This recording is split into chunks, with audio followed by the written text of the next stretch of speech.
જો માં તારે લેવું જ હોય ને તો એક ગાય અમારું બધું સુખ લઈ લે, પણ આમ ધીમે ધીમે દુઃખ ન દે માં, નથી સહન થતું. તું ગમે એટલું દુઃખ આપે ને પણ તારી ભક્તિ નહીં મેકું માં, હું તારાથી દૂર નહીં રહું.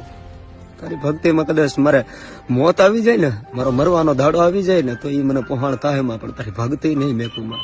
મને હાલતા ચાલતા ઉઠતા બેઠતા બસ તું જ દેખાય છે માં, તારા સિવાય બીજું કઈ દેખાતું નથી. તું પ્રાણ છો, તું જીવ છો માં, તું છે ને અમારું ગઢપણનો ઠેકો બની માં, તારા સિવાય અમારું કોણ છે માં. તું ભલે અમને લાડ નો લડાવ્યો, અમારે નથી મળી લાડ, અમારે નથી લડાવવા, અમારે કોઈ વસ્તુ કઈ નથી જોતું.